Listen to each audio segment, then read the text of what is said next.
At the front end, I got to tell you, I'm a huge fan of The Wire. I think it's one of the greatest, not just television shows, but pieces of art in the last couple of decades. The Wire is a special show. Few television shows inspire a stack of books about its creation and themes. Even fewer inspire a collection of college courses examining those same things, and only one has inspired the sitting president of the United States to invite the show's creator to the White House for a conversation. What is it about this show that makes it so special? In this video, part 1 of my series about The Wire, I'll be exploring why The Wire is brilliant without spoiling the plot, so even if you haven't seen the show yet, you can learn about what makes it so great. All the angels sing. This video is brought to you by 8 Hours. Visit 8hours.com to find great video essays curated by topic, genre, and director. Hey, police!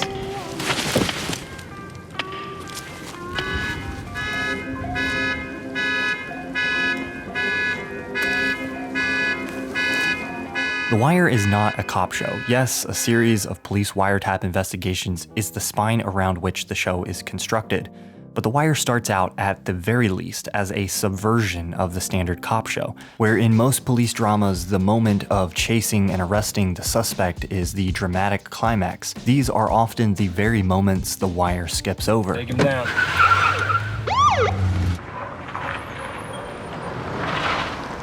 But The Wire is much more than just a subversion of the classic police drama. Season 1 establishes a failing corrupt institution, the Baltimore Police Department. He sent me a message on this. And the message is? Don't dig in. Don't get fancy. You put a quick charge on this Barksdale and then get out. He sends me good police, I might get it into my head to do good police work. And a band of rebels within its ranks that are fighting desperately to eke out any semblance of what they call good police work. You're not gonna get Avon Barksdale or Stringer Bell or anyone else above the street, not on street rips. You don't know that. These guys are good. They're deep, they're organized, they got everyone on the terraces running scared. But what our detectives are up against is not a clear-cut set of bad guys. This the little man? Woo! Yo, you see how shorty favor your nephew, man? What's up, little man? But a rival institution, a Baltimore drug gang, made up of real humans with their own human motivations. An institution complete with its own set of rebels hoping to swim against their system. Yeah, but the game ain't gotta be played like that, yo. Each of the following seasons adds another layer to the city, examining institutions above and below the two featured in Season 1. They used to make steel then, no? Season 2 adds the decaying port economy and the labor unions. Season 3 adds the political realm. Season 4, the school system. And Season 5, journalism. If all this sounds a little bit dry and academic, Barksdale's name on it? Fronts mostly. Relatives some. Mind if I have a seat? it certainly is when placed beside your average episode of Hawaii Five-0. Listen to me. I want you to keep pressure on this, okay, until the ambulance gets here. Do not let up on this until the ambulance gets here. You understand? You're gonna be okay, all right? All right? The Wire doesn't try to grab and keep your attention. It requires it. But if you give it your attention, it will reward you. But it's also entertaining. The show tells this story of a city and its institutions not through dry exposition about those institutions, but through the individual stories of an incredible cast of engaging characters within those institutions. Yo, Jim, you want some nuggets? Nah, go ahead, man. Man, whoever invented these, yo, he off the hook. Fantastically acted and brilliantly written by a team dedicated to realistically portraying the city of Baltimore. We're building something here, Detective. We're building it from scratch. All the pieces matter. The Wire reaches a bar for quality of writing reached by few television shows. Write What You Know is a basic directive commonly issued to writers, and few TV writers have exemplified this idea as well as show creators David Simon and Ed Burns. David Simon was a reporter for the Baltimore Sun for 12 years, where he covered crime and the police department extensively. He eventually went on to write Homicide, A Year on the Killing Streets, and The Corner, A Year in the Life of an Inner City Neighborhood, both of which Simon adapted for television. Collectively, all this can be seen as nearly 2 decades of writing experience closely focused on the topics that would largely be covered in The Wire. While he was still a journalist, David Simon developed a relationship with Ed Burns, who spent 20 years working as a Baltimore City police officer before joining forces with David Simon to write The Corner. If Simon had spent 20 years reporting and writing about the topics that The Wire examines, Ed Burns spent 20 years living them, including spending time as a public school teacher in Baltimore. Yo, he police. Direct experience on which much of Season 4's story is based. As police detective and crime journalist turned television writers, these two were interested in far more than making another cop show to entertain the masses. They aspired to put a contemporary American crime novel on the screen. And the writers they brought on to help them do this came not from the world of television, but from the literary scene. Novelists Dennis Lehane, George Pelecanos, and Richard Price would all become critical parts of the writing team. Authors who didn't have much experience writing for TV, but who were all well-versed in urban crime fiction. And when Simon and Burns expanded the show to subjects they didn't feel they knew as well, they brought in people who did. Rafael Alvarez, another Baltimore journalist, joined the writing team, bringing his knowledge of the Baltimore docks for Season 2. William F. Zorzi, a political journalist in Baltimore, joined to help write a lot of the political story that starts in Season 3. With their experience as authors and journalists, these writers brought to the show a greater expectation for the audience.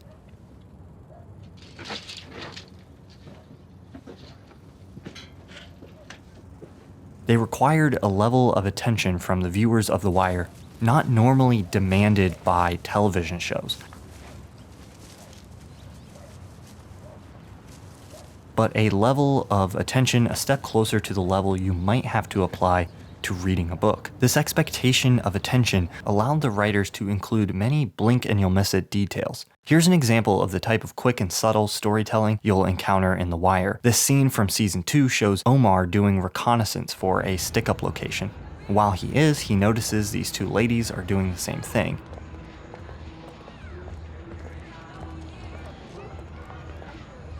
An attentive viewer will see what's happening in the scene and understand Omar's subtle recognition of what's going on. If you're not paying attention, you could easily miss the entire 25-second dialogue-free scene. This level of subtlety is used frequently, like this scene from Season 1, which begins to set up Bodhi as a character who is more on top of things than his colleagues when he walks up on a bunch of other drug dealers sleeping on the job. Very quick scenes often won't pay off until episodes later, and there are callbacks to details often episodes or seasons apart. What about them little bald-headed bitches right there? All right, these right here, these are the pawns. We like them little bitches on the chessboard. Pawns. One of the things that makes The Wire's storytelling so powerful is that while characters sometimes do express ideas directly, I wonder what you gotta do to get thrown off this police force. most of the important and central themes of the show are developed through this type of show-don't-tell storytelling. For instance, Season 1 is largely about establishing the institutional similarities between the drug dealers and the police officers. But no character ever comes out and actually talks about this theme on the show. Instead, the show relates the two by slowly building up a collection of parallel scenes, like this scene which shows the police willing to bend the rules. How can you put that down when Sidner wasn't on the roof? Yes, he was. No, he's not. He's with Daniels. While a few scenes later, we get an example of a gang member closely adhering to their own rules. No. We got rules, right?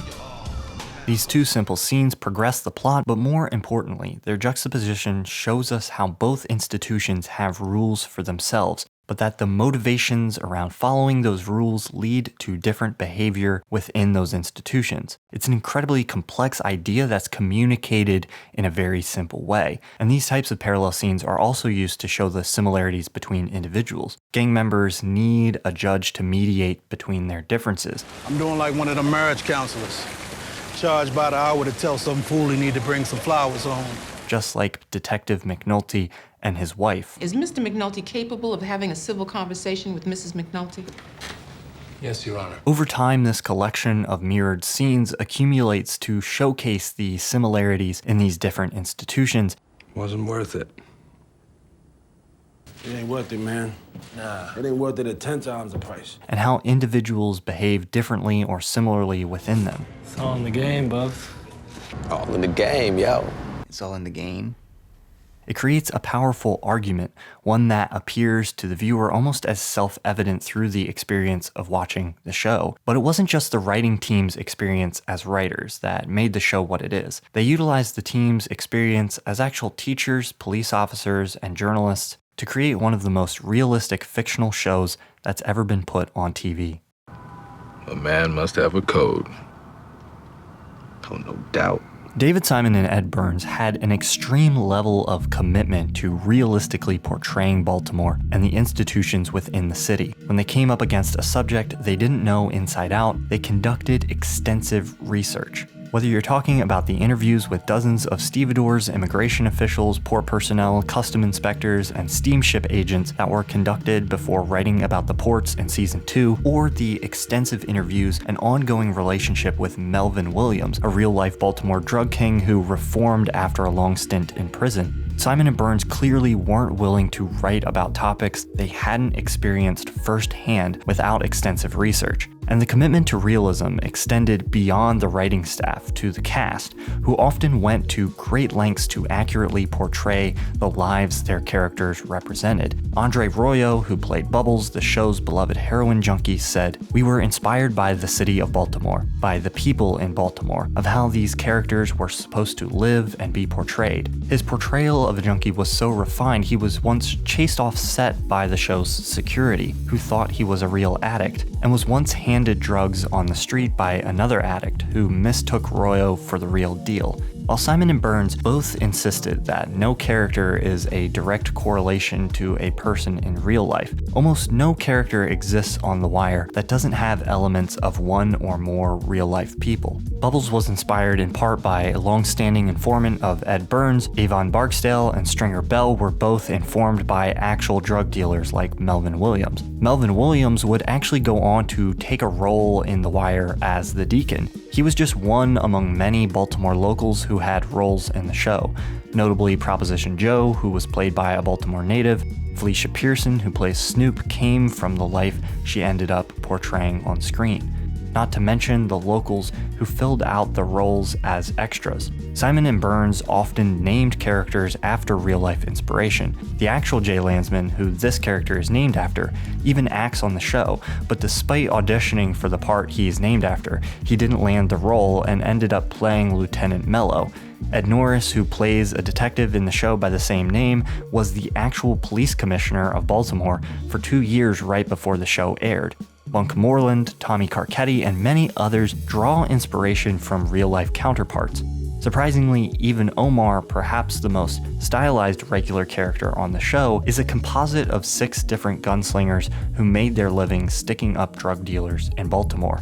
The inclusion of those who lived and knew the life they portrayed wasn't just so that things looked accurate. These people also helped keep the show from straying into the realm of fantasy. Steve Earle, who plays Bubbles' Narcotics Anonymous sponsor and who has real-life experience in NA, said they were encouraged as a cast to speak up if something didn't feel right. When a location plays such a vital role in a story, you have to be sure you're accurately portraying that place. And when you watch The Wire, you can be sure what you're seeing is actually Baltimore. The show shot extensively on location. Row houses like these were often cleaned out and redressed to look the same, but with fake dog poop, needles, and broken drug vials instead of the real thing. And those from Baltimore who worked on the show were often struck by how real the portrayal of the city was. Laura Schweigman, a script supervisor on the show, said about the opening scene, "I see this when I drive around in Baltimore. It was sad, but it was at the same time amazing how real it felt and how real it looked." Fredo Starr, who plays a drug dealer named Bird, relates, "This is very real out here. When I got thrown on the floor in one of the scenes, glass was by my face. It was like, hold up, let's shoot the glass. It was real." In a scene like this one, where street names come into play, the names and locations used are accurate. Take up a position on Federal, west of Mountford. I'm coming up from the south. Frequent episode director and producer Joe Chappelle recalls, when they would write something and it was on the corner, Whatever the street corner was, we would shoot on that corner. The commitment to realism extends into the show's style itself. Except in a few select cases, all the music in the show comes from a source within the world. But any hole left by score is filled by expertly used sound design, which helps to reinforce the emotion of the story and allows the city to be a non-stop audible presence in the show. Use of diegetic music in the show is often brilliant, like this chase scene where the music playing in Herc's car and how it cuts in and out is used for comedic effect.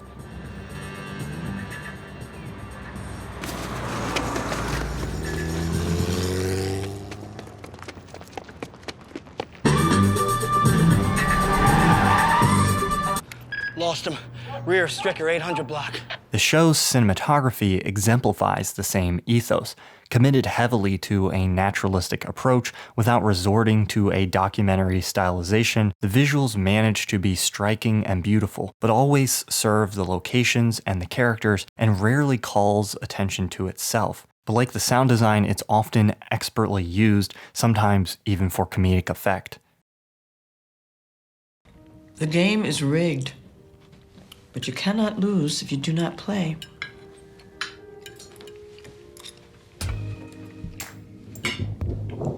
The Wire's story is undeniably political, but the way it goes about telling that story through its commitment to realism and by portraying a portrait of its themes and of the institutions through a collection of individual stories keeps it from being propagandistic.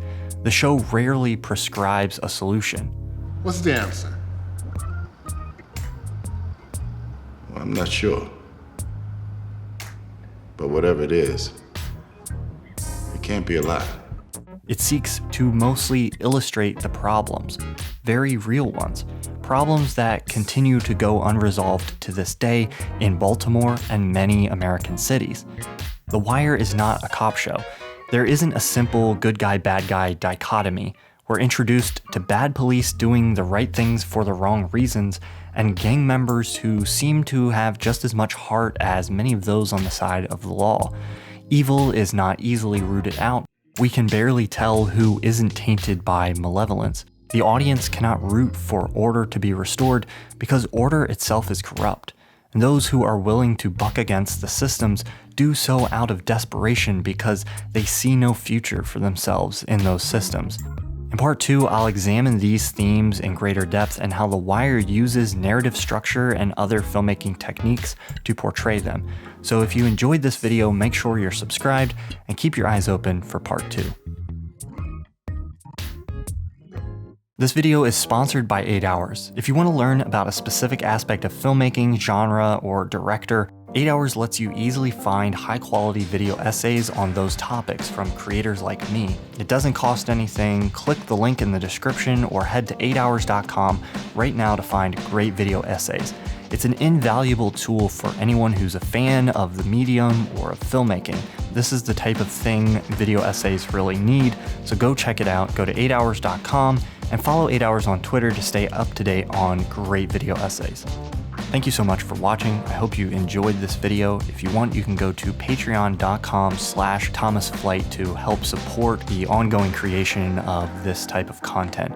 I really appreciate all my patrons, and I'll talk to you again next time.